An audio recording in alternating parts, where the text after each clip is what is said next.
Kita buka 90.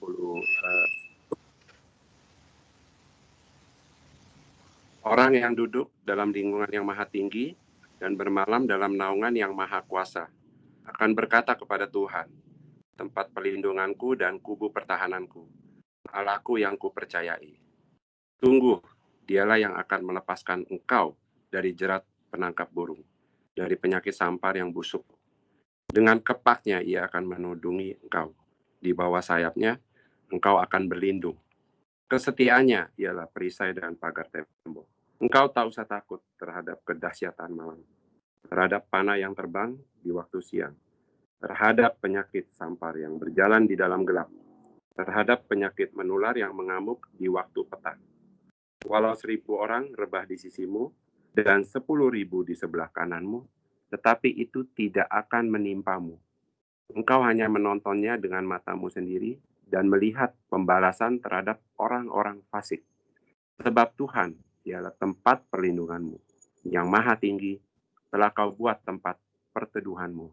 Malapetaka tidak akan menimpa kamu, dan tulah tidak akan mendekat kepada kemahmu. Sebab malaikat-malaikatnya akan diperintahkannya kepadamu untuk menjaga engkau di segala jalanmu.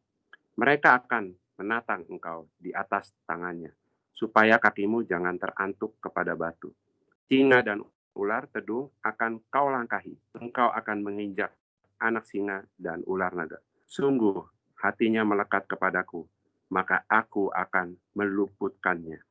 Aku akan membentenginya, sebab ia mengenal namaku. Bila ia berseru kepadaku, aku akan menjawab. Aku akan menyertai dia dalam kesesakan. Aku akan meluputkannya dan memuliakannya. Dengan panjang umur akan kukenyangkan dia dan akan kuperlihatkan kepadanya keselamatan padaku. Di dalam nama Bapa dan Putra dan Roh Kudus. Amin. Allah Bapa di surga, kami berterima kasih atas waktu yang boleh kami terima sehingga kami bisa berkumpul pada siang hari ini. Bimbinglah Gisela yang pada hari ini akan memberikan pencerahan firman-Mu kepada kami. Bantulah kami agar kami dapat memahami dan menguatkan iman kami sehingga kami mampu menjadi saksi-saksi-Mu di tengah masyarakat. Doa ini kami sampaikan kepadamu dengan pengantaran Kristus, Tuhan kami. Amin. Di dalam nama Bapa dan Putra dan Roh Kudus. Amin.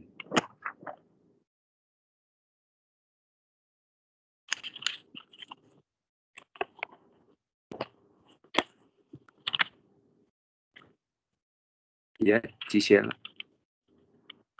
Suaranya kedengaran nggak, Cisela? Suaranya nggak Oh ya. Suara saya kedengaran nggak, Cisela? Tadi kedengeran. Aku kedengeran. Kedengaran. Oh. Kedengaran, Ci. Kedengaran. Iya.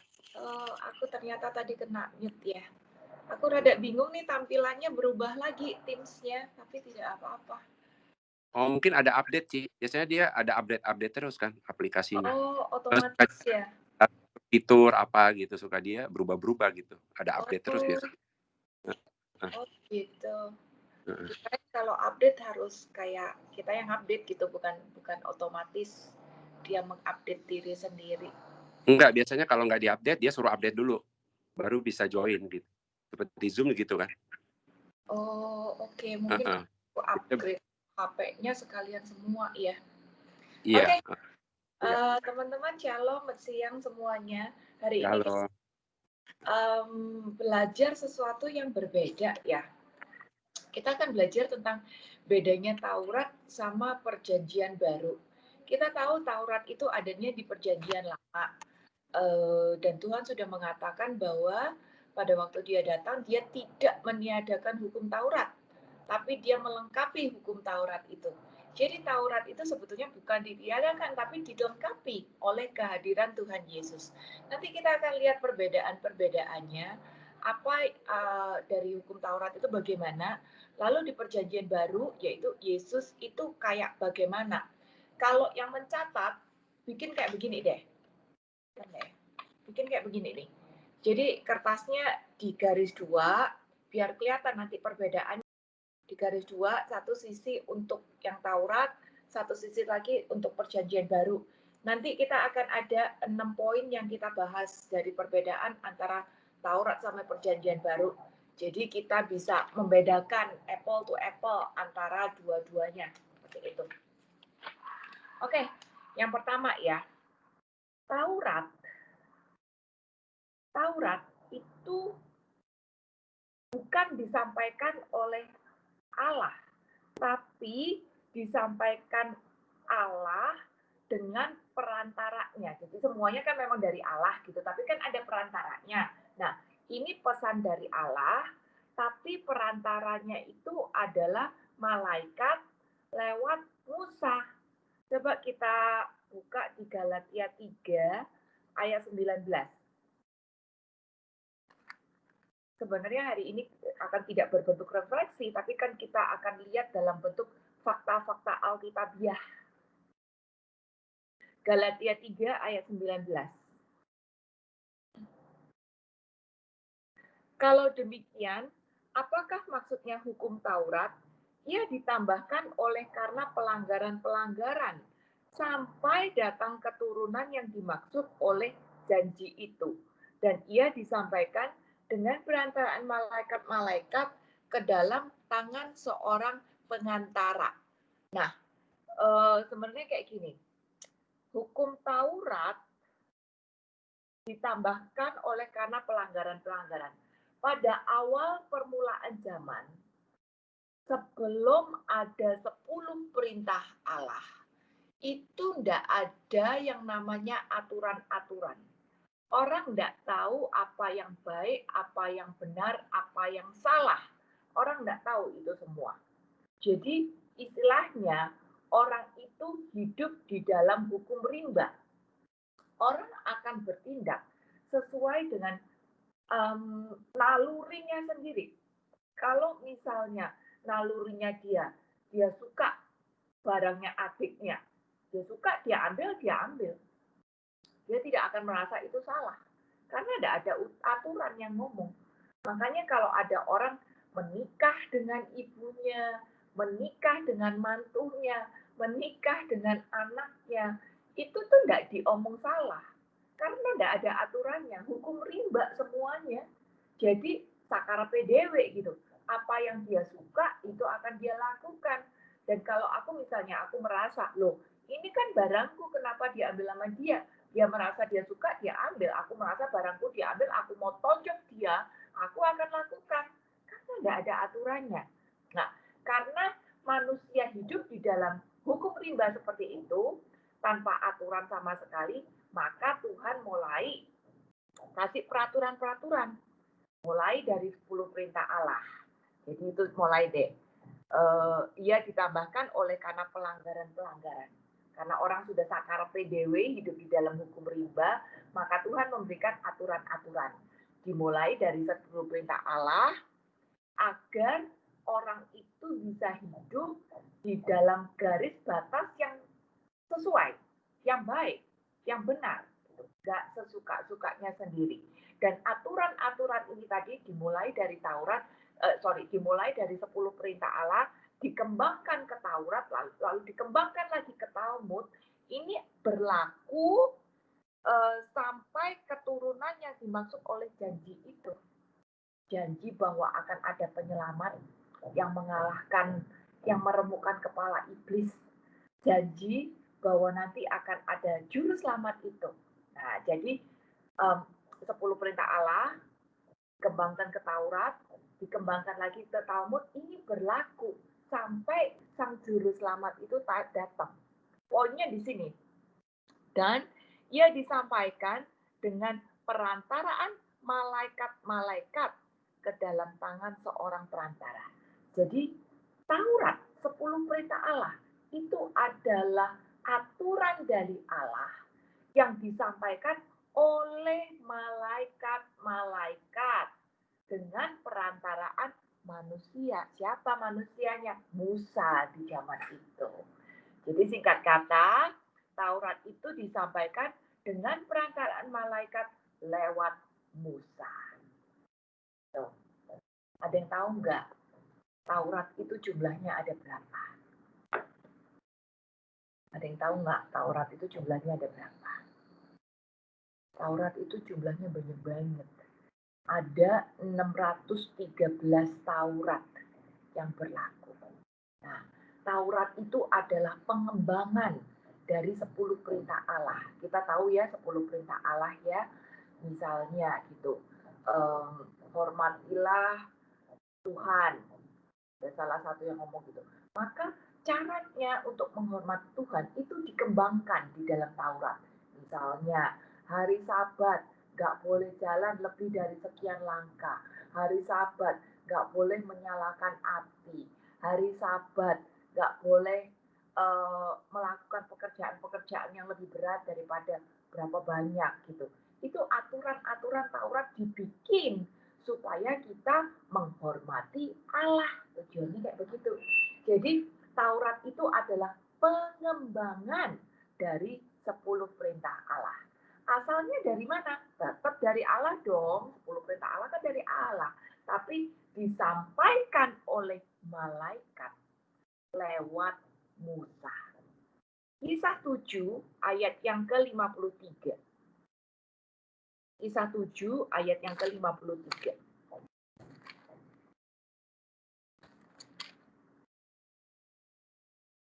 Kamu telah menerima hukum Taurat yang disampaikan oleh malaikat-malaikat, tapi kamu tidak menurutinya. Dua ayat ngomong kalau Taurat itu disampaikan dengan perantaraan malaikat-malaikat. Jadi Taurat disampaikan dengan perantaraan malaikat-malaikat. Kalau perjanjian baru seperti apa?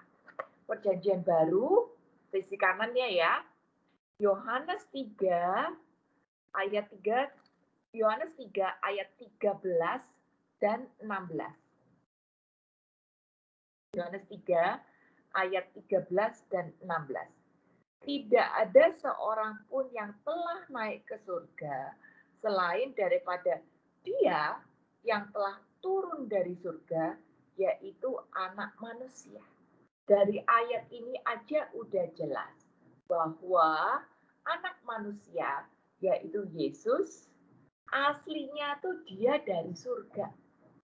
Asalnya dia itu dari surga. Dan dia turun ke dunia dengan tujuan untuk menyampaikan pesan dari Allah. Jadi perjanjian baru disampaikan oleh Anak Manusia atas namanya Bapa.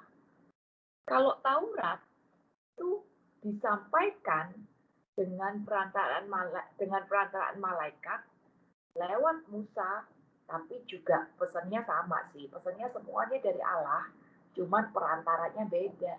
Satu perantaranya malaikat, satu perantaranya anak manusia. Jadi levelnya mana yang lebih tinggi? Jelas perjanjian baru. Karena perantaranya aja khusus, yaitu anak Allah sendiri. Yohanes 5 ayat 24. Aku berkata kepadamu, sesungguhnya barang siapa mendengar perkataanku dan percaya kepada Dia yang mengutus aku, ia mempunyai hidup yang kekal dan tidak turut dihukum, sebab ia sudah pindah dari alam maut ke alam hidup. Ayat ini mengatakan, ada pesan kalau siapa mendengar perkataannya Yesus dan percaya kepada Dia yang mengutus, siapa? Allah. Berarti Allah mengutus Yesus, dan setiap orang yang mendengarkan Yesus percaya, dia akan menerima keselamatan. 3 ayat ini ngomongnya sama, bahwa pemberi pesan adalah Allah. Tapi perantara yang membawa pesan ini adalah anak manusia. Di sini sudah kelihatan bedanya, bahwa levelnya Taurat beda jauh sama levelnya perjanjian baru. Satu perantaranya malaikat, satu perantaranya anak manusia sendiri, anak Allahnya sendiri. Sama-sama membawa pesan dari Allah. Tapi karena bobot pesan yang dibawa berbeda, maka perantaranya, utusan yang membawa pesan ini tadi juga berbeda. Poin yang kedua, kitab Taurat hanya berlaku sampai zamannya Yohanes Pembaptis. Galatia 3 ayat yang ke-24. Galatia 3 ayat yang ke-24.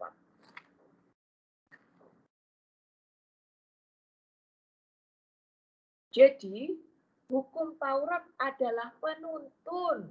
Itu kan, kalau namanya penuntun itu kan berarti preview. Belum masuk kepada inti. Namanya penuntun itu baru entry-nya doang. Belum masuk kepada main course-nya. Itu garis bawahi bahwa Taurat adalah penuntun bagi kita sampai kapan? Sampai Kristus datang. Berarti hukum Taurat hanya berlaku sampai zaman Yohanes Pembaptis. Karena setelah Yohanes Pembaptis announce Yesus ini adalah anaknya Allah, di situ mulai kisah tentang keselamatan. Jadi hukum Taurat adalah penuntun bagi kita sampai Kristus datang, supaya kita dibenarkan karena iman. Kelihatan. Hukum Taurat hanya berlaku sampai Yohanes Pembaptis. Matius 11 ayat yang ke-13. Matius 11 ayat yang ke-13. Sebab semua nabi dan kitab Taurat bernubuat hingga tampilnya Yohanes. Lebih jelas lagi, seluruh kisah di dalam perjanjian lama ini menceritakan tentang Yesus. Mempersiapkan tentang kedatangan Tuhan Yesus. Tapi sampai Yohanes Pembaptis, udah tidak ada lagi kisah persiapan. Karena Yesusnya sendiri sudah hadir setelah itu. Lukas 16 ayat 16a. Lukas 16 ayat 16a. Hukum Taurat dan kitab para nabi berlaku sampai kepada zaman Yohanes. Dan sejak waktu itu kerajaan Allah diberitakan. Dan setiap orang menggagahinya berebut memasukinya. Sama. Ayat bilang bahwa Taurat berlaku sampai Yohanes. Nah, mungkin sampai sekarang, sampai ini Bapak dan Ibu bingung. Loh, katanya Yesus tidak meniadakan hukum Taurat, malah menggenapi. Tapi kenapa sekarang dibilang bahwa hukum Taurat hanya berlaku sampai zaman Yohanes? Bagaimana pengertiannya? Gini, Bapak dan Ibu, memang Yesus datang untuk melengkapi hukum Taurat. Berarti dia tidak pernah meniadakan hukum Taurat. Hukum Taurat tidak pernah dihapus. Tapi hukum Taurat sudah tidak berlaku powernya. Pengertiannya kayak apa? Kayak gini ya misalnya. Kita tahu kisah-kisah orang kaya, anak muda yang kaya, yang tak tanya sama Yesus. Yesus, aku udah lakukan 10 perintah Allah, aku sudah berdoa, aku sudah berpuluhan, aku udah ini, aku udah itu, gitu. Terus dia sama Tuhan, apalagi yang harus aku lakukan biar aku dapat keselamatan?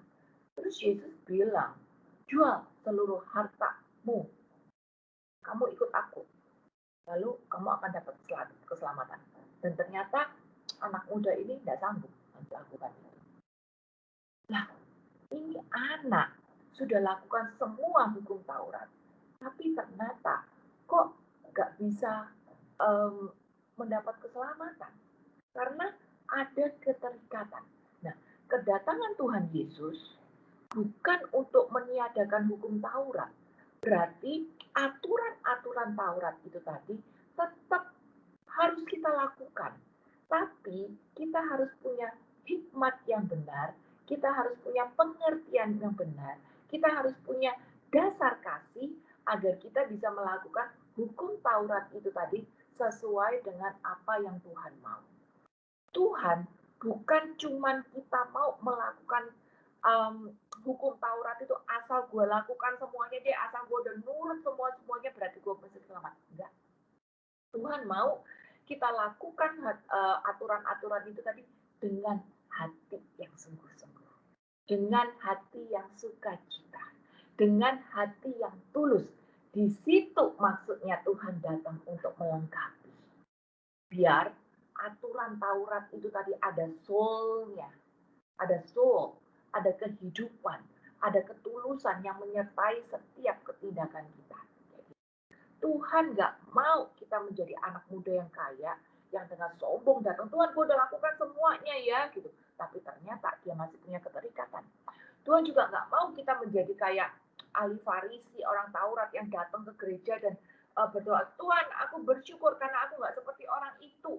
Aku melakukan seluruh Tauratmu, aku puasa 2 kali seminggu, aku bagi perpuluhan dengan tepat gitu. Aku bersyukur aku nggak seperti orang itu. Tuhan nggak mau kita datang kepada Tuhan dengan kesombongan. Karena merasa aku sudah lakukan semua aturan-aturan ini ya Tuhan ya. Aku harus dapat karpet merah nih nyampe ke surga. Tuhan nggak mau seperti itu. Tuhan mau kita lakukan setiap Taurat itu tadi dengan kasih.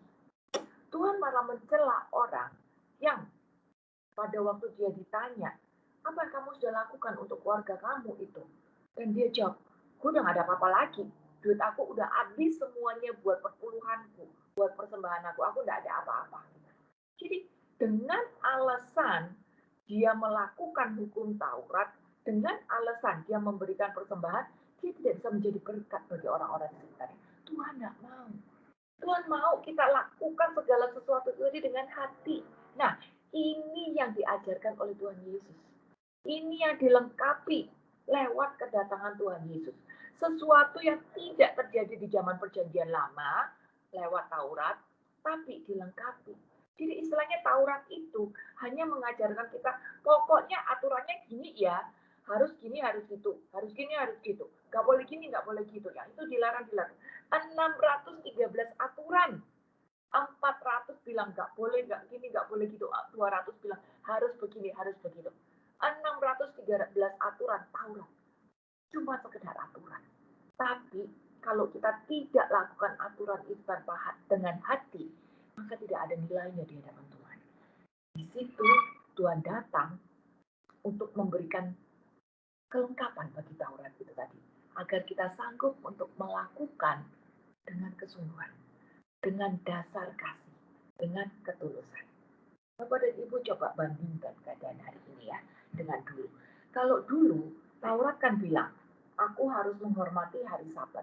Berarti hari Sabat kan aku harus berdoa, harus mengingat-ingat Allah. Aku nggak boleh melakukan pekerjaan berat.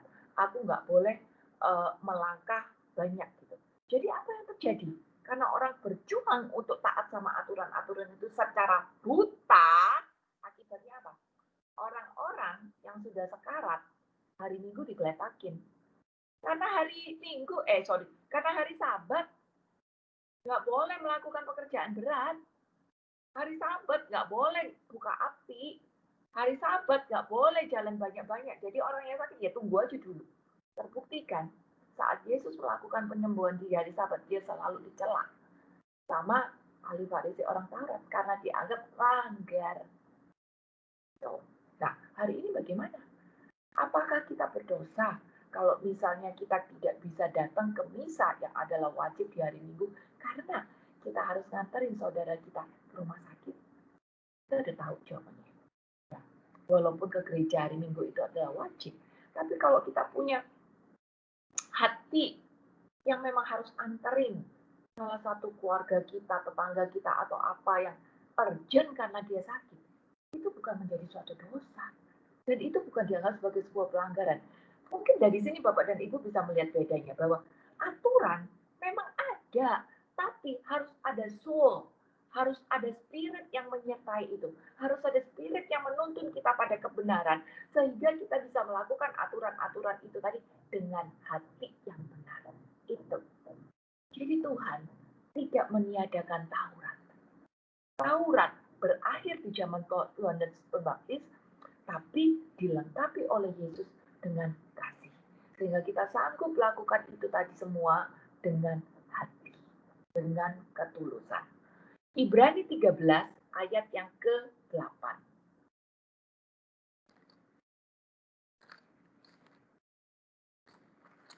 Ibrani 13 ayat yang ke-8.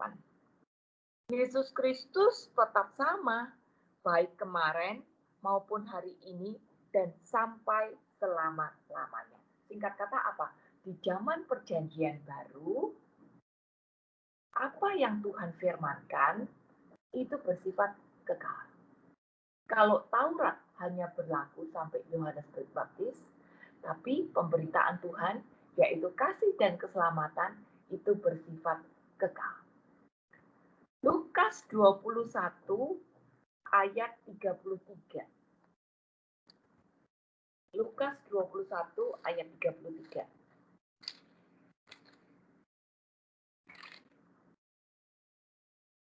Aku berkata kepadamu, sesungguhnya angkatan ini tidak akan berlalu sebelum semuanya terjadi.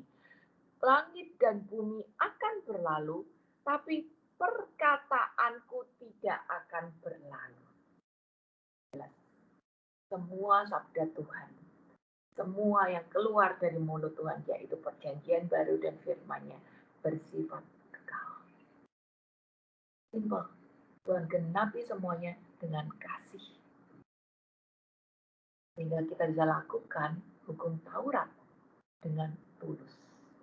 Tidak lagi cuma sekedar rules, tapi kita punya hikmat, kita punya kebenaran, dan kita punya pertimbangan berdasarkan kebenaran Allah yang menuntun pada keselamatan. Jadi bersifat kekal. Yang ketiga, hukum Taurat tidak disertai oleh Roh Kudus. Yohanes 7 ayat 37 sampai 39. Yohanes 7 ayat 37 sampai 39. Dan pada hari terakhir, yaitu pada puncak perayaan itu, Yesus berdiri dan berseru, "Barang siapa haus, baiklah ia datang kepadaku dan minum. Barang siapa percaya kepadaku, seperti yang dikatakan oleh kitab suci, dari dalam hatinya akan mengalir aliran-aliran air hidup." Yang dimaksudkannya ialah roh yang akan diterima oleh mereka yang percaya kepadanya. Sebab roh itu belum datang karena Yesus belum dimuliakan. Jelas ya, rohnya itu belum datang. Sebelum Yesus bangkit, sebelum Yesus naik ke surga, sebelum pencurahan roh, Roh Kudus itu belum datang. Jadi Taurat tidak disertai oleh Roh Kudus. Dia adalah perintah Allah. Ya, dia disampaikan oleh malaikat-malaikat.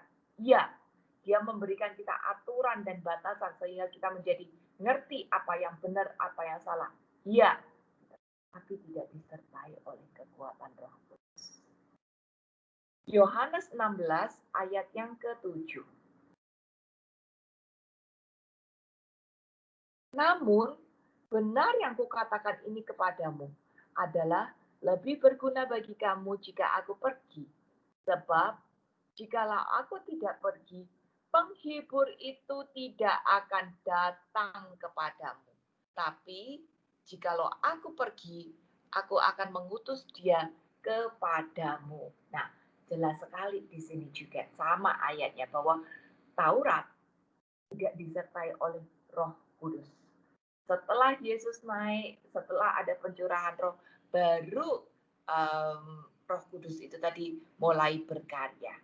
Jangan salah pikir ya, zaman perjanjian lama Roh Kudus ini sudah ada, tapi nggak memenuhi orang-orang.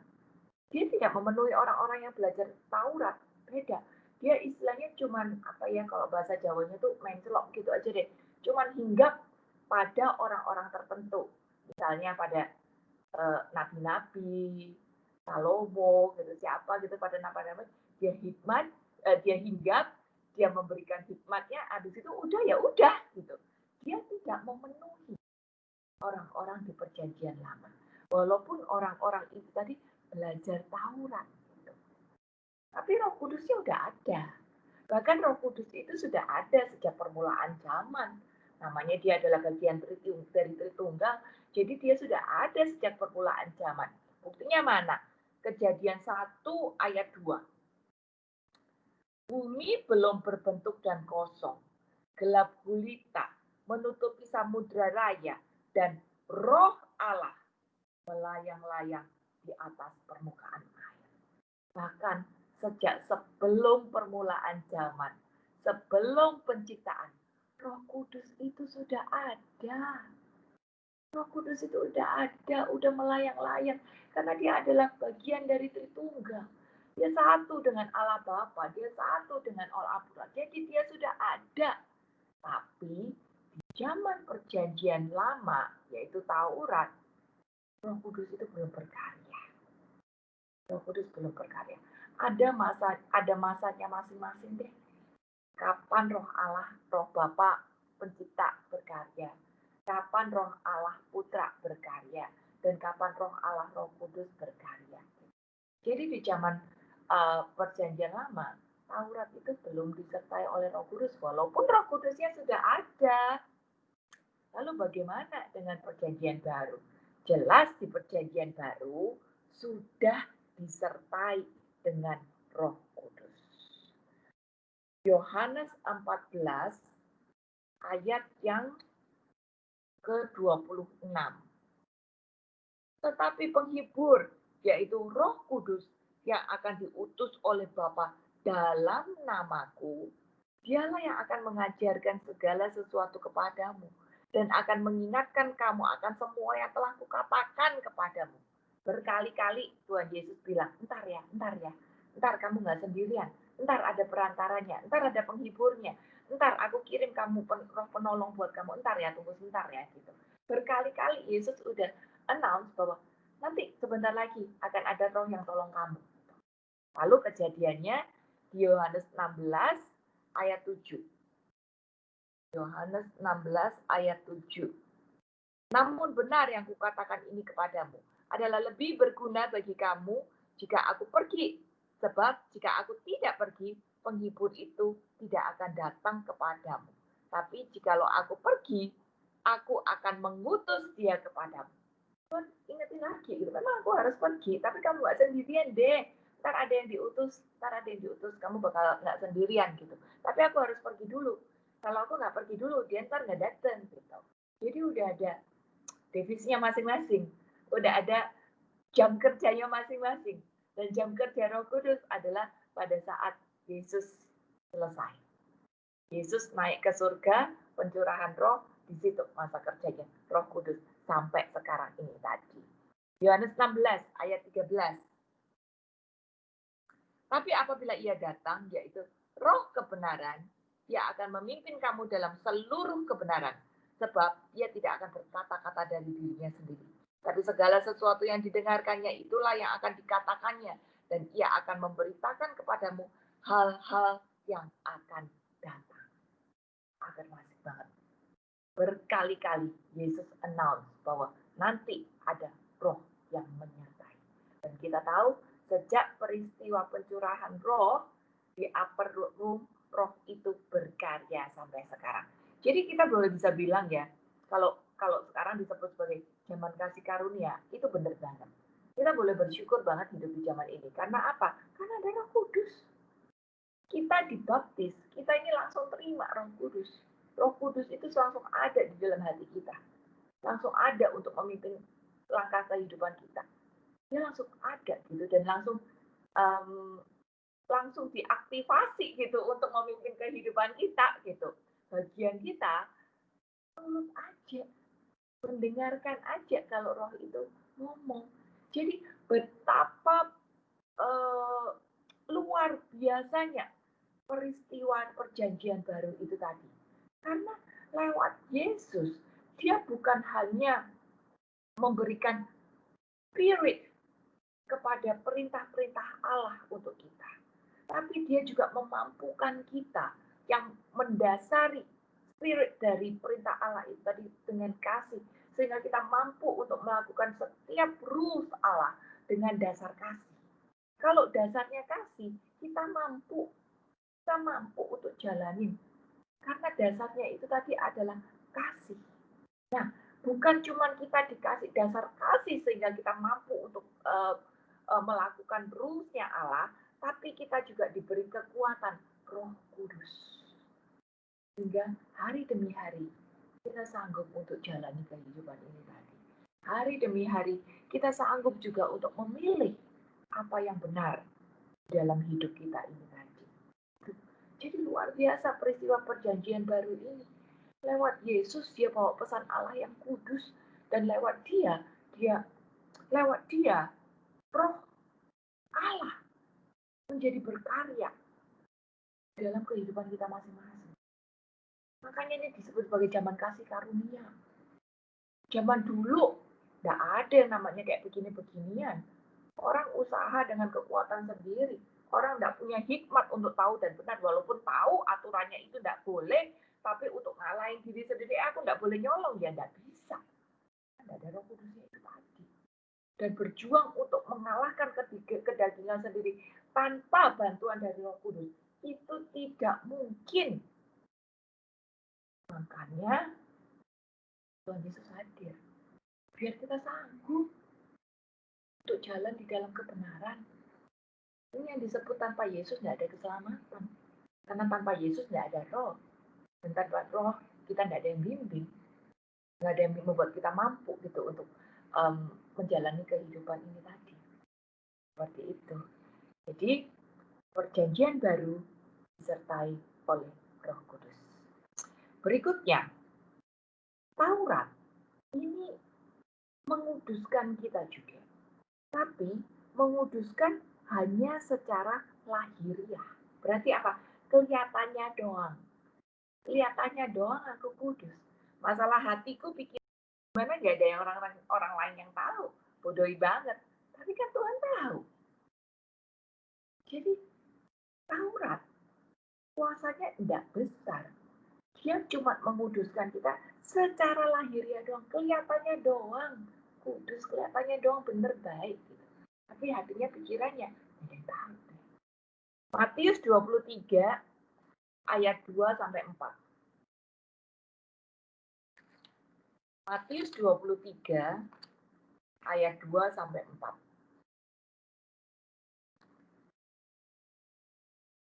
Ahli-ahli Taurat dan orang-orang Farisi telah menduduki kursi Musa. Kursi Musa itu adalah kursi kepemimpinan ya. Kalau dulu Tuhan pakai Musa untuk memimpin bangsa Israel, Musa mendengarkan suara Allah lewat perantaraan malaikat. Dan Musa memimpin bangsa itu tadi dengan di dalam kebenaran, sehingga dia bisa membawa bangsa Israel untuk keluar. Gitu. Nah, Musa ini adalah simbol pemimpinnya. Gitu. Nah, sekarang yang menjadi pemimpin itu siapa? Ahli Taurat dan orang Farisi itu tadi. Hanya disebut menduduki kursi Musa. Tapi ternyata ahli Taurat dan orang Farisi itu tadi, walaupun dia sudah duduk di kursi kepemimpinan, dia tidak mendengarkan suara Allah. Dia tidak mendengarkan, dia tidak berjalan di dalam kebenaran-kebenaran.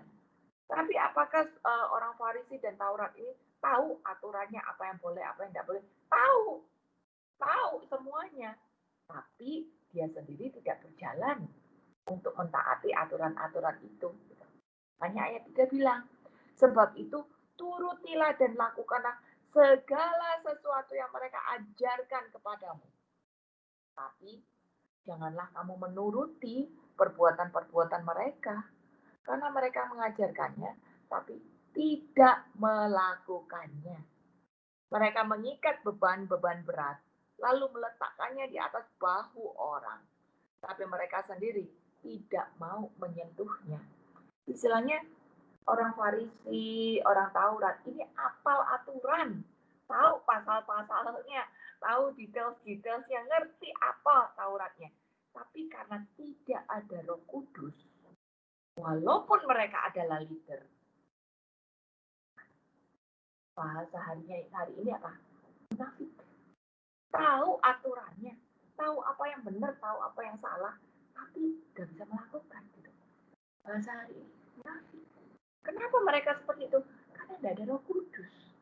Dan berjuang dengan kekuatan sendiri untuk bisa taat pada seluruh 613 Taurat itu impossible. Kan tidak ada orang yang selamat lewat hukum Taurat itu tadi. Walaupun sudah dibilangin ini boleh, itu tidak boleh, tetap aja tidak bisa. Karena tidak ada kekuatan Roh Kudus. Orang-orang spesial pun, leader-leader yang spesial pun, ahli Taurat dan orang Farisi ini tadi, mereka mempelajari Taurat itu apal semuanya, tapi nggak bisa melakukan karena nggak ada kekuatan dari Roh Kudus itu tadi. Jadinya apa? Munafik, karena cuma apal doang, tapi nggak bisa melakukan. Makanya Tuhan bilang, udah turutin ajaran mereka, tapi jangan tiru ya perbuatannya ya. Perbuatannya nggak sesuai kok sama yang diajarkan. Seperti gitu. Itu makanya Taurat hanya menguduskan secara lahiriah. Lalu bagaimana dengan perjanjian baru? Jelas beda. Perjanjian baru kuasanya lebih besar daripada perjanjian lama. Karena di perjanjian baru Yesus melengkapi hukum aturan dengan kasih. Lalu ada kuasa dari Roh Kudus yang memampukan kita agar bisa melakukan segalanya berdasarkan kasih, agar kita bisa taat dan mengalahkan kedagingan-kedagingan kita. Maka zaman perjanjian baru, kuasa firman ini akan menguduskan kita secara jasmani dan rohani. Bukan hanya menguduskan secara jasmani atau lahiriah, tapi dia akan menguduskan kita secara jasmani dan rohani.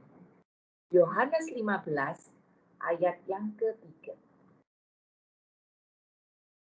Kamu memang sudah bersih karena firman yang telah kukatakan kepadamu. Sudah bersih kan? Oleh apa? Oleh firman. Sudah bersihnya bukan karena apa-apa, oleh firman. Jadi kuasa perjanjian baru ini menguduskan kita bukan cuma secara lahiriah, tapi secara lahiriah dan rohani gitu. Karena apa? Ada kuasa firman.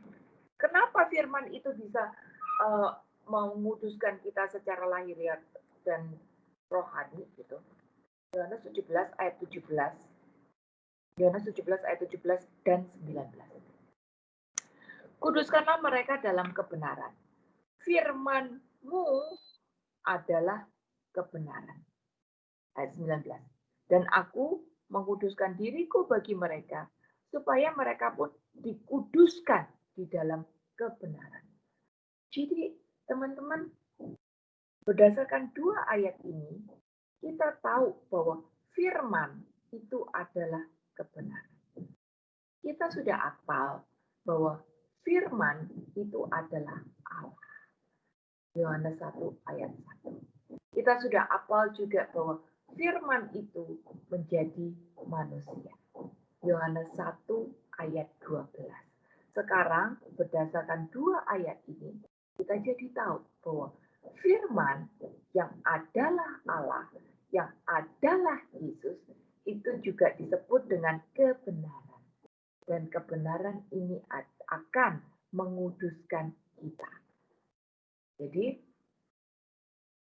oleh kuasa dari firman yang adalah Allah, yang adalah Yesus, oleh kuasa dari firman yang adalah Allah, yang adalah Yesus sendiri, saya sanggup untuk berubah demi kebenaran. Itu bedanya. Karena firman adalah Allah sendiri. Karena firman adalah Yesus sendiri, maka saya sanggup berubah oleh kebenaran. Ini bedanya. Perjanjian lama, aturannya tahu. Mainnya nggak tahu. Jalaninya nggak kuat. Gitu. Perjanjian baru, saya bisa. Karena firman itu ada kuasa Allah yang bekerja. Yesus yang memampukan saya. Roh yang menuntun saya. Saya bisa. Saya jadi bersih, kudus, benar oleh karena firman. Ada Roh Kudus di dalam hatiku. Kelihatan ya bedanya? Perjanjian lama tidak ada Roh Kudus. Tahu aturannya. Tapi karena tidak ada Roh Kudus, aku tidak bisa melakukan. Perjanjian baru, ternyata firman-Nya adalah Yesus sendiri, yang adalah Allah. Wah, aku makin ngerti karena ternyata apa yang aku baca adalah soul dari Yesus atau Allah sendiri. Dan aku sanggup melakukannya karena ada Roh Kudus sekarang ada di dalam aku. Hanya aku bersih secara ingat dan secara lahiriah juga. Aku melakukan tindakan-tindakan bukan sekedar untuk show off, bukan sekedar untuk menunjukkan aku udah taat ya, tapi ternyata hatiku busuk, ternyata hatiku punya motivasi-motivasi terselubung karena hatiku lakukan ini dengan tidak tulus, aku mau nyogok Tuhan. Ya, hatiku bisa tetap sejalan karena ada Roh yang membuat aku tidak munafik. Itu yang membedakan. Yang kelima, Taurat itu pasti pada nanya. Sekarang kalau Taurat itu cuman menguduskan secara lahiriah aja, jadi sebenarnya Taurat itu baik nggak sih? Taurat itu benar nggak sih?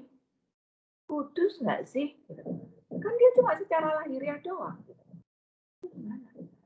Teman-teman, Taurat itu tetap baik, tetap kudus, tetap benar. Bahkan Taurat itu rohani juga. Loh, kok bisa? Iya, karena asalnya dari Allah. Semua yang berasal dari Allah itu pasti baik, pasti kudus, pasti benar, termasuk Taurat. Roma 7 ayat 12 dan 14. Roma 7 ayat 12 dan 14. Jadi, hukum Taurat adalah kudus dan perintah itu juga adalah kudus, benar, dan baik. Jelas banget deh ayatnya. Taurat itu ternyata kudus. Kudus, benar, dan baik. Kenapa? Karena asalnya dari Allah. Sederhana. Kita mundur sedikit. Roma 7 ayat 7 sampai 10. Jika demikian, apakah yang hendak kita katakan? Apakah hukum Taurat itu dosa? Sekali-kali tidak. Sebaliknya, justru oleh karena hukum Taurat, aku telah mengenal dosa. Karena aku juga tidak tahu apa itu keinginan. Kalau hukum Taurat tidak mengatakan, jangan mengingini. Tapi dalam perintah itu, dosa mendapatkan kesempatan untuk membangkitkan di dalam diriku rupa-rupa keinginan. Sebab tanpa hukum Taurat, dosa mati. Dahulu aku hidup tanpa Taurat. Akan tetapi, sesudah datang perintah itu, dosa mulai hidup. Sebaliknya aku mati. Dan perintah yang seharusnya membawa kepada hidup, ternyata bagiku justru membawa pada kematian. Bahasanya jelimet banget ya. Intinya kayak begini. Taurat karena itu adalah dari Allah, maka dia pasti baik, benar, dan kudus. Karena dia adalah dari Allah juga. Tapi ingat, zaman dulu, permulaan zaman, orang itu hidup di dalam zaman barbar. Jadi hukum rimba. Namanya hukum rimba, orang tuh enggak tahu aturan sama sekali. Suka-suka gue mau mencuri, gue mencuri. Gue mau membunuh, gue membunuh. Dan aku nggak merasa salah. Secara aku sebel, aku mau bunuh dia daripada dia cari gara-gara, ya udah aku mau bunuh, aku bunuh aja gitu. Dan aku nggak merasa salah. Aku nggak tahu juga kalau itu salah. Karena nggak ada aturan. Nggak ada aturan. Jadi mau mencuri, mau bunuh, mau ngapa-ngapain itu nggak salah. Karena nggak ada aturan. Nah, kan Tuhan nggak mau kita hidup secara barbar seperti itu. Kan Tuhan mau kita menghargai satu sama lain, saling mencintai, saling melengkapi. Mana bisa kita barbar dan tidak menghargai hak orang lain, barang orang lain, nyawa orang lain, kan nggak bisa gitu. Maka biar orang tidak hidup secara barbar, maka Tuhan kasih aturan lewat 10 perintah Allah. Lalu dikembangkan ke 613 Taurat itu tadi. Di situ mulai diajarkan harus mengasihi sesamamu manusia, tidak boleh membunuh, tidak boleh bersaksi dusta, kayak gitu kan, gitu. Nah, sekarang sifat dasar manusia. Manusia itu kalau dikasih aturan, cenderungnya itu bandel. Kecenderungannya itu bantah, melawan. Itu kecenderungan dasar dari manusia. Contoh kecilnya kayak gini. Kalau orang bilang sama kita, Cil, kamu jangan lihat ke jendela itu ya. Di situ lagi ribet tuh. Kamu jangan noleh ke sana. Kamu jangan lihat itu. Gitu. Apa yang refleks kita lakukan? Kalau kita dibilang nggak boleh lihat ke jendela itu, kita akan langsung refleks lihat ke jendela itu dan pengen tahu apa sih, ada apa sih di situ? Kenapa gue nggak boleh lihat gitu kan? Ini kecenderungan dasar bandelnya manusia. Kalau diomongin nggak boleh, itu tuh malah kepengen tahu, malah pengen lihat, malah pengen melakukan. Nah, itu kecenderungan dasar manusia. Maka saat manusia yang tadinya tidak mengenal dosa, nggak tahu kalau membunuh itu dosa, nggak tahu kalau mencuri itu dosa, nggak tahu kalau saya harus hormat sama orang lain, kalau saya nggak hormat itu berarti saya berdosa, nggak tahu. Terus dikasih aturan, kamu harus hormat ya, nggak boleh mencuri, hargai haknya orang lain, nggak boleh bohong, hargai dia, kamu harus belajar untuk ngomong kebenaran. Nah, diajarin aturan-aturan benar, tapi hakikat bandelnya itu tadi masih nempel, maka yang terjadi saat dibilang tidak boleh mencuri, udah tahu itu dosa, tapi makin keinginannya untuk bandel itu tadi makin bergelora. Kenapa? Karena itu kecenderungan dasarnya manusia. Jadi manusia, walaupun Tuhan udah omong, keluar dari hukum rimba, ini aturannya biar kamu bisa hidup saling berdampingan dan tidak dan saling menghargai satu sama lain. Ini aturannya gitu. Manusia nggak bisa lakukan. Karena kecenderungan kedagingannya ini tadi kuat, malah pengen bandel untuk ngelawan aturan-aturan itu tadi. Itu manusia. Kalau ya kita mungkin yang udah umur di sini udah mulai darah tinggi, udah mulai kolesterol gitu ya. Biasanya kan diomong nggak boleh makan gorengan, gitu kan? Nggak boleh makan manis-manis gitu. Cenderungannya, aduh kalau di depan ada tempe goreng, ada kerupuk gitu, malah kepengen makan kan? Karena manusia cenderungnya begitu aja deh. Tuh, jadi hukum Taurat itu bagus, itu kudus, itu benar, karena itu adalah dari Allah. Tapi manusia tidak bisa lakukan dengan kekuatan sendiri. Walaupun itu dari Allah, manusia tidak sanggup.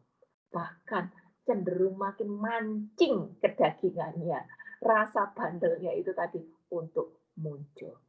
Makanya hukum Taurat disebut sebagai hukum dosa dan hukum maut. Taurat bahkan disebut sebagai hukum dosa dan hukum maut. Roma 8 ayat yang kedua.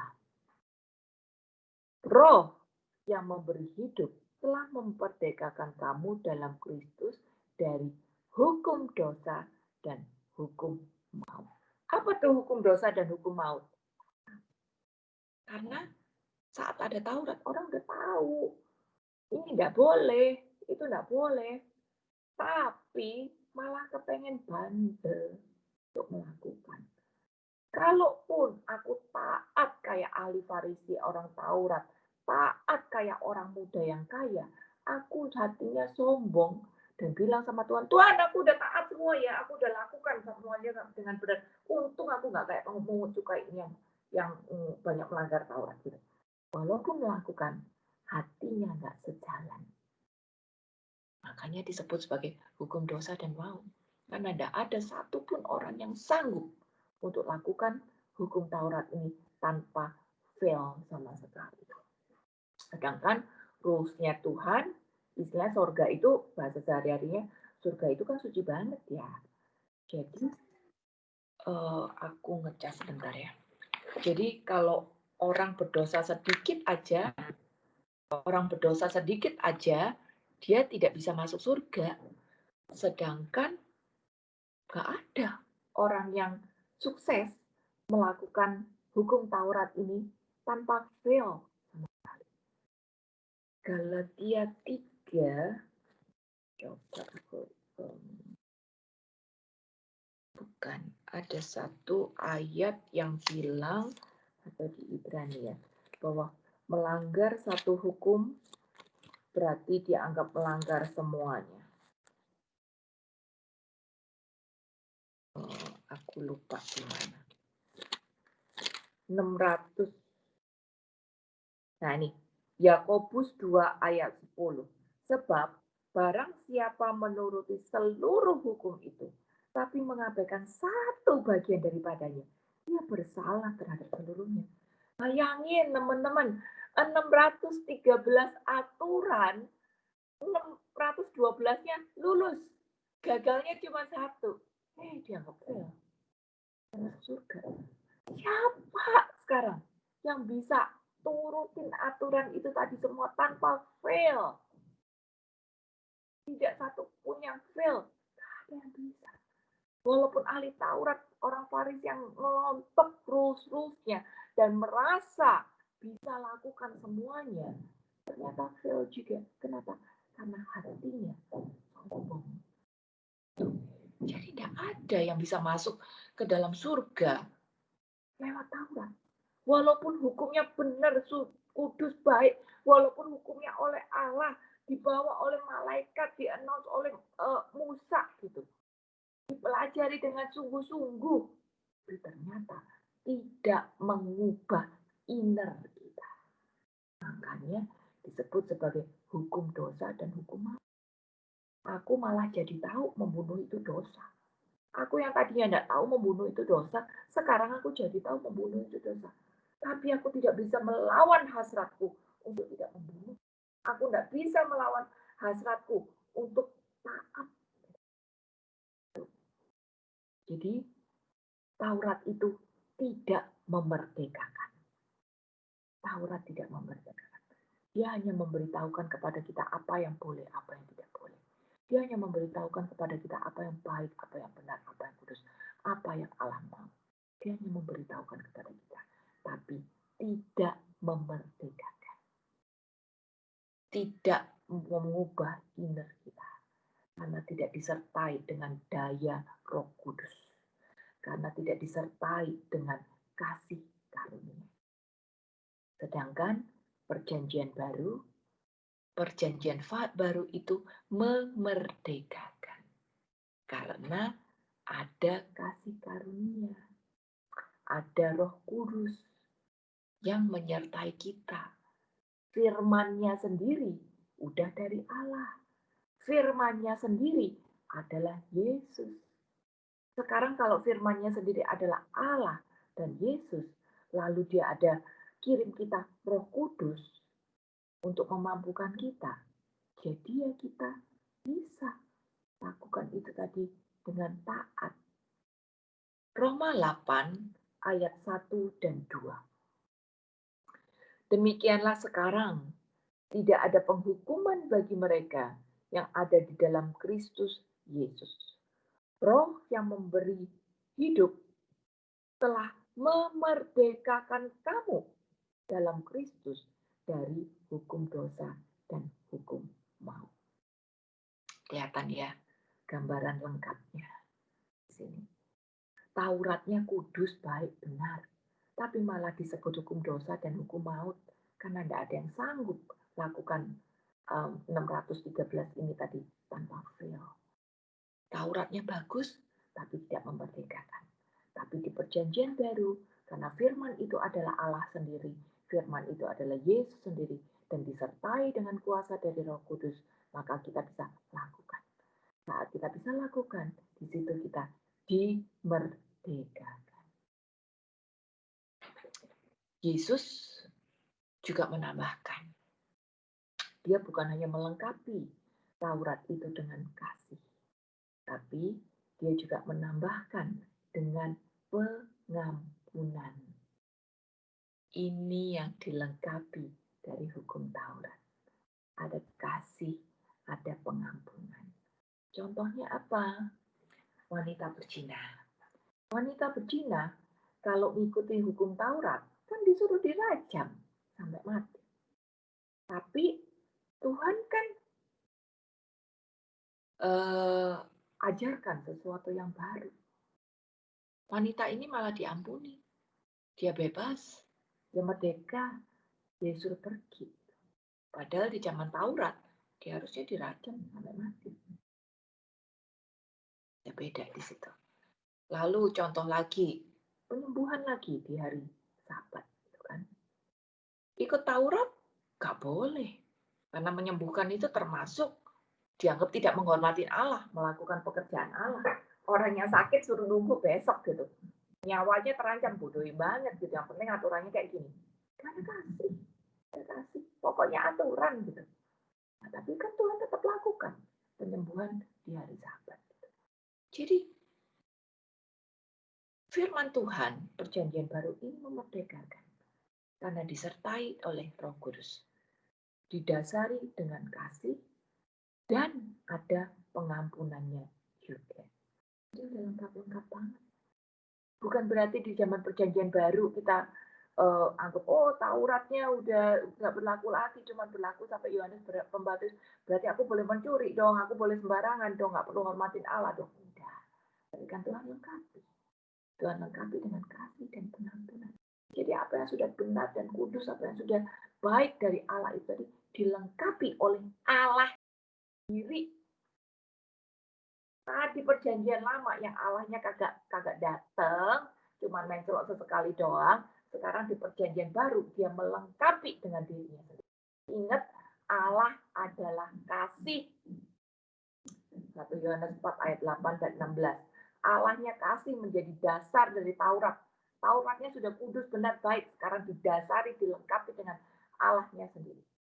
Tauratnya sudah kudus, sudah benar, sudah baik. Sekarang dilengkapi dengan firman yang adalah Allah dan Yesus sendiri. Dan kita masih dikirimi lagi Roh Kudus yang memampukan kita. Jadi udah paket komplit deh istilahnya di zaman perjanjian baru ini tadi. Makanya benar-benar zaman kasih karunia. Dan kita pasti sanggup gitu untuk memenangkan perjuangan hidup ini. Lalu yang terakhir, Taurat itu tidak mengenal nama Allah. Perjanjian lama itu tidak mengenal nama Allah. Ingat waktu Musa tanya, jadi aku masih ngomong di perintah siapa nih gitu di semak berduri. Lalu Allah kan juga bilang sama mereka, aku adalah aku. Jadi perjanjian lama tidak mengenal nama Allah. Orang menyebut Allah dengan YHWH, ada yang sebut Yehova, ada yang sebut Yahweh. Tapi karena itu dianggap pamali, terlalu tinggi, nggak layak kita manusia nyebut namanya Allah. Ingat ya, nama ini kan punya kuasa. Nama ini kan apa ya? Ya kayak kita nyebut nama Ibu Widya, Pak Hermanto, ini kan menunjukkan satu relasi. Ada koneksi dengan kita gitu. Karena kita sederajat, jadi kita berani menyebut nama. Nah sekarang namanya Allah loh, kita jauh sekali levelnya dari Allah. Jadi pamali lah kita. Nggak layak lah kita nyebut namanya Allah. Makanya di perjanjian lama, nggak nyebut namanya Allah. Jadi dibahasain apa kalau kita mau nyebut dia tuh, gitu yang kita nggak layak panggil, dibahasain apa? Dibahasanya itu Adonai, YHWH gitu. Nggak sebut namanya gitu. Biar orang ngerti, oh maksudnya kita lagi nyebut dia. Tuh. Jadi perjanjian lama tidak mengenal Allah. Perjanjian baru kenal namanya Allah. Nanti aku jelasin ya perjanjian barunya. Kita perjanjian lama dulu deh. Perjanjian lama tidak mengenal Allah, tidak mengenal nama Allah, tapi malah mengekalkan dosa. Roma 7 ayat 7 sampai 10. Kita udah baca ya ini tadi ya. Dia tidak menyebutkan nama Allah, tapi malah mengekalkan dosa gitu. Karena itu tadi, saat dihukum aku nggak ada aturan, ikut hukum rimba, aku nggak tahu mencuri itu dosa, aku nggak tahu membunuh itu dosa. Tapi lewat Taurat, aku jadi tahu kalau itu dosa. Karena sekarang aku tahu itu dosa, tapi aku tetap melakukan. Akhirnya ujung-ujungnya apa? Mau. Karena sekarang aku tahu itu dosa. Tapi aku tetap lakukan karena aku nggak kuat untuk melawan hasrat kedaginganku sendiri. Jadi ujung-ujungnya mau. Jadi istilahnya perjanjian lama, Taurat, itu tidak mengenal nama Allah, tidak mengenal nama Allah, tapi mengekalkan dosa. Hanya disebut sebagai hukum dosa dan hukum maut. Orang nggak bisa taat sama 613 itu tadi tanpa fail. Kalau nggak ada yang lulus gimana? Ya maut. Makanya dianggap sebagai hukum dosa dan hukum maut. Tapi bagaimana dengan di perjanjian baru? Di perjanjian baru, kita mengenal nama Allah sebagai Bapa. Bukan cuma namanya, tapi relasi kita pun diperbaiki. Karena sekarang kita boleh sebut Allah sebagai Bapa. Bayangin, zaman dulu orang yang nggak berani nyebut nama Allah, disebut Adonai, cuma ditulis inisialnya aja. Itu pun kalau baca di Alkitabnya, ketemu tulisan itu harus wudhu, mandi dulu 7 kali untuk membersihkan diri sehingga layak untuk membaca nama itu tadi, layak untuk membaca sebutan itu tadi. Sebegitunya mereka itu sama Allah.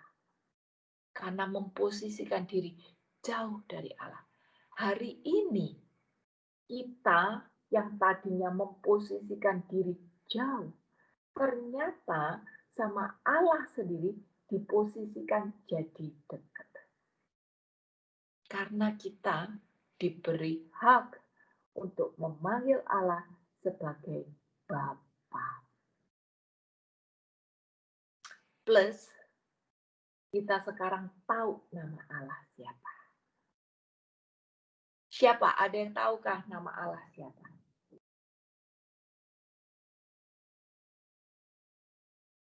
Ada yang tahukah nama Allah siapa?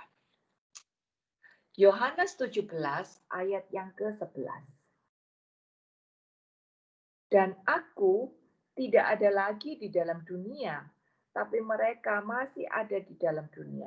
Dan aku datang kepadamu, ya Bapa yang kudus. Peliharalah mereka dalam namamu, yaitu namamu yang telah engkau berikan kepadaku.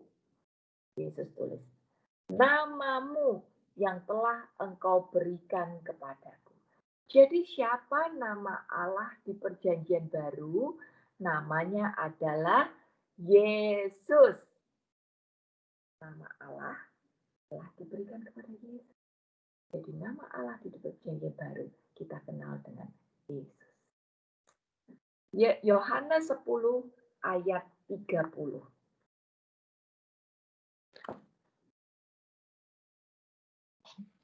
Bapakku yang memberikan mereka kepadaku lebih besar daripada apapun, dan seorang pun tidak dapat merebut mereka dari tangan Bapa. Sorry, kebanyakan bacanya.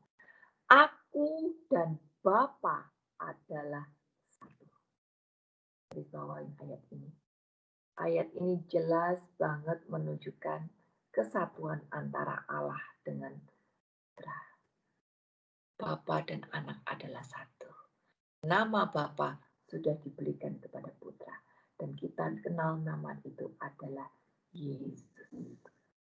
Yesus menyatakan Dia adalah Allah yang di surga. Jadi Bapak dan Ibu, kalau perjanjian lama hanya mengekalkan dosa. Karena penekanannya hanya pada rules. Gitu. Tapi tidak diberi kemampuan untuk melakukan rules itu tadi. Tidak diberi kemerdekaan, tidak diberi kemampuan untuk merdeka sehingga bisa mengubah inner kita. Tapi di perjanjian baru menekankan pada kemerdekaan. Jadi perjanjian baru penekanannya adalah hidup yang kekal. Ayat terakhir, Kisah 13 ayat 38 sampai 39. Jadi, ketahuilah hai saudara-saudara, oleh karena dialah maka diberitakan kepadamu pengampunan dosa. Dan di dalam dialah setiap orang yang percaya memperoleh pembebasan dari segala dosa yang tidak dapat kamu peroleh dari hukum Musa. Hukum Musa ini Taurat ya. Hukum Musa ini Taurat gitu. Jadi penekanan Taurat adalah rules.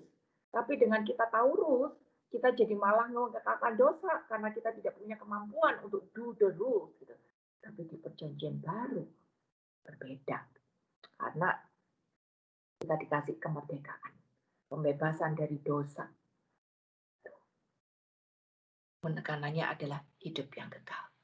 Jadi kelihatan di sini. Tuhan datang bukan untuk meniadakan hukum Taurat, tapi dia melengkapi. Melengkapi dengan apa? Dengan kasih. Kasih itu adalah dirinya sendiri. Allah yang adalah kasih. Karena dia lengkapi dengan dirinya sendiri. Maka tindakan kita bukan karena cuma sekedar do the rules, tapi tindakan kita dengan kasih. Bila tindakan kita didasari dengan kasih, maka kita sanggup untuk bersikap merdeka. Kita sanggup untuk mengampuni juga. Karena kita ada kasih, kita bisa bertindak merdeka. Kita bisa mengampuni, maka kita bisa mendapat keselamatan, yaitu hidup kekal. Penekanan di perjanjian baru adalah hidup kekal. Jadi Bapak dan Ibu, ini kunci-kunci perbedaan antara hukum Taurat dengan perjanjian baru. Ternyata nomornya hukum Taurat disampaikan dengan perantaraan malaikat lewat Musa, perjanjian baru disampaikan oleh anak sendiri. Pengirimnya sama-sama dari Allah Bapa, tapi yang bawain message-nya beda. Karena bobot message-nya itu berbeda, maka yang bawa juga berbeda. Satu malaikat, satu anak sendiri. Yang kedua, Taurat berlaku sampai Yohanes Pembaptis. Tapi perjanjian baru berlaku selama-lamanya. Lalu, Taurat tidak disertai oleh Roh Kudus. Tapi perjanjian baru disertai oleh Roh Kudus. Ini yang membuat kita bisa berubah dari dalam. Lalu Taurat menguduskan secara lahiriah saja. Tapi perjanjian baru menguduskan kita bukan hanya lahiriah aja, tapi secara rohani juga. Innernya juga sanggup berubah. Karena apa? Karena dasarnya adalah kebenaran. Karena disertai oleh Roh Kudus yang terus mengingatkan kita. Terus mimpin kita. Terus ngomong sama kita. Lalu Taurat itu memang kudus, baik dan benar. Karena asalnya dari Allah. Tapi tidak memerdekakan kita. Karena tidak ada kasih karunia. Sedangkan perjanjian baru memerdekakan kita. Karena ada kasih karunia. Jadi di situ Tuhan itu melengkapi. Melengkapi dengan apa? Dengan dirinya sendiri. Yang memberikan kasih karunia, yang menyatukan, yang satu dengan Allah, yang memampukan kita untuk melakukan dengan kasih dan ada pengampunan gitu. Dan ada Roh Kudus juga sertai sebelahnya. Lalu perjanjian lama Taurat tidak mengenal nama Allah. Cuman mengekalkan dosa. Cuma bikin kita jadi tahu aja, oh itu dosa. Tapi habis itu suruh jangan lakukan. Gak bisa, gak sanggup. Jadi mengekalkan dosa doang. Dan tidak mengenal nama Allah. Di perjanjian baru, kita kenal nama Allah. Dan namanya adalah Yesus. Perjanjian baru menekankan hidup yang kekal. Karena di situ ada Yesus yang membawa dan Yesus satu dengan Allah yang mendasari seluruh daya hidup kita dengan kasih. Sehingga kita mampu melakukan, mampu mengampuni dengan daya dari firman yang adalah Yesus sendiri, yang adalah Allah sendiri, dan disertai dengan Roh Kudus.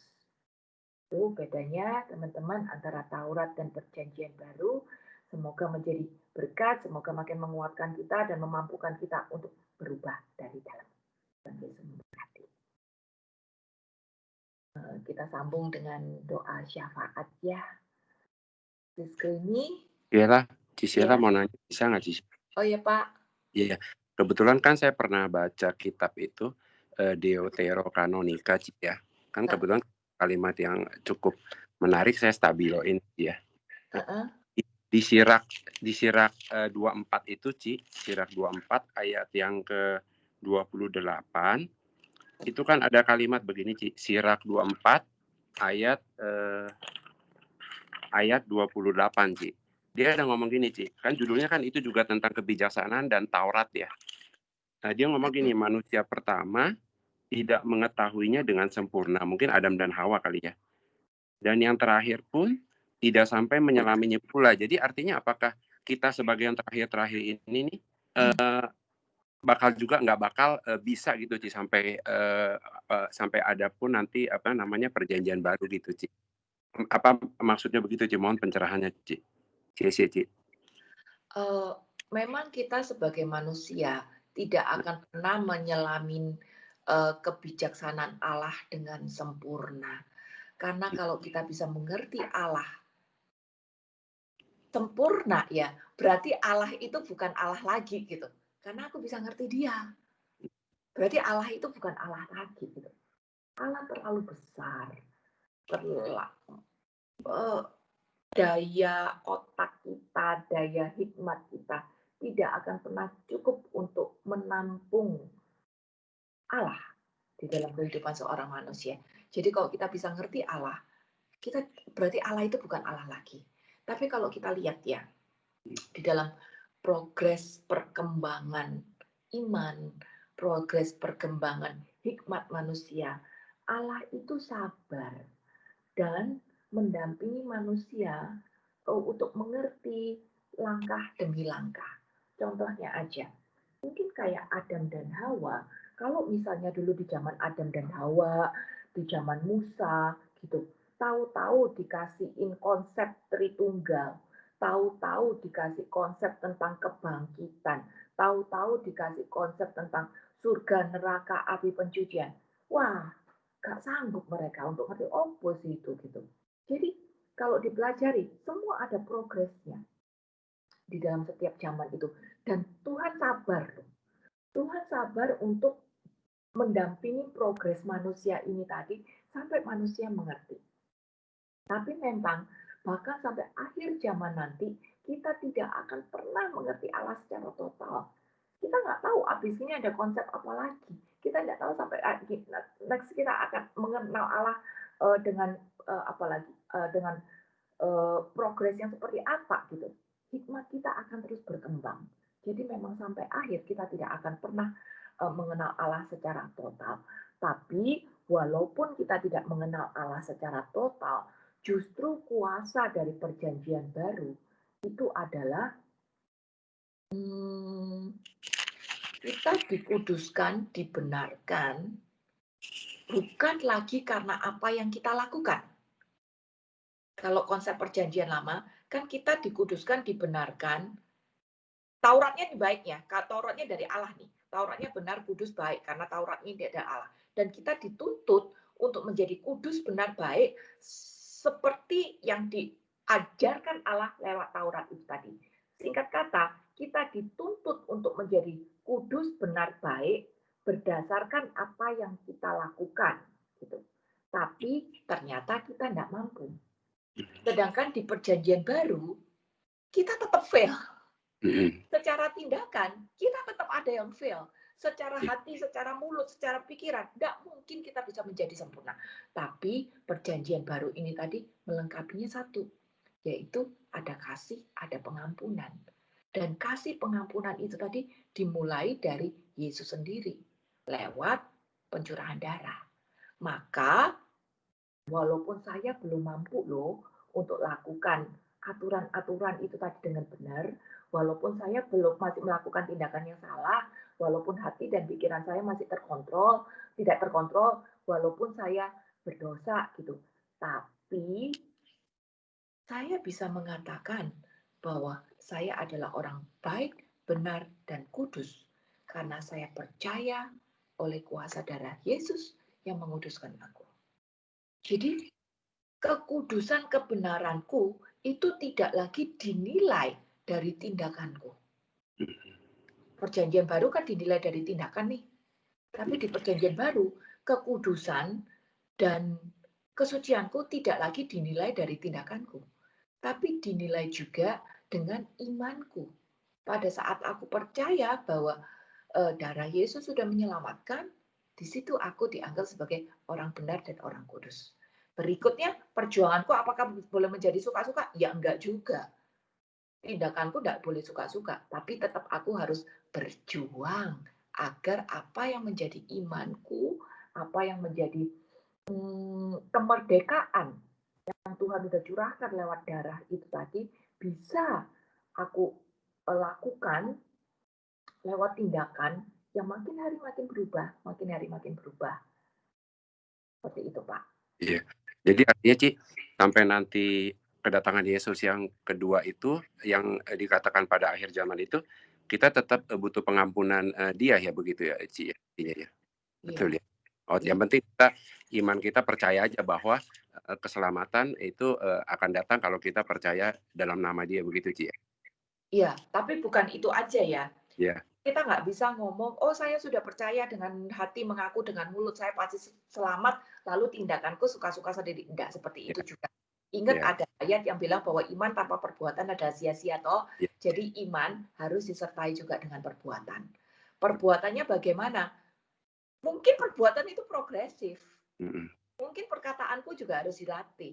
Pikiran hatiku juga harus dilatih. Tapi berproses terus agar ya perubahan itu tadi makin sejalan dengan iman. Itu kuasa perjanjian baru. Ya, Ci. Sia-sia, Ci ya, buat pencerahannya, Ci.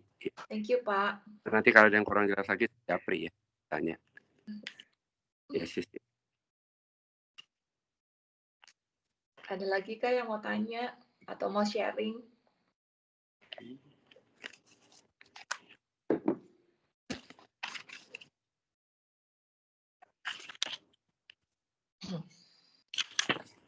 Kalau nggak ada, Sis Krini boleh pimpin doa syafaat.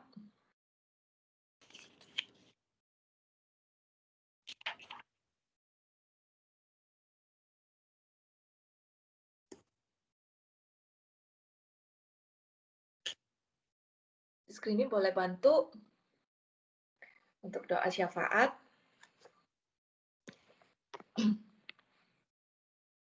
Ketakut Sis Krini ini kalau nggak lagi jalan ke gereja, dia mungkin masih online di BPK. Soalnya BPK tadi ada pembekalan dari pagi sampai sore. Oke, nggak apa-apa. Mungkin David bisa pengumuman dulu. Oke, Ci.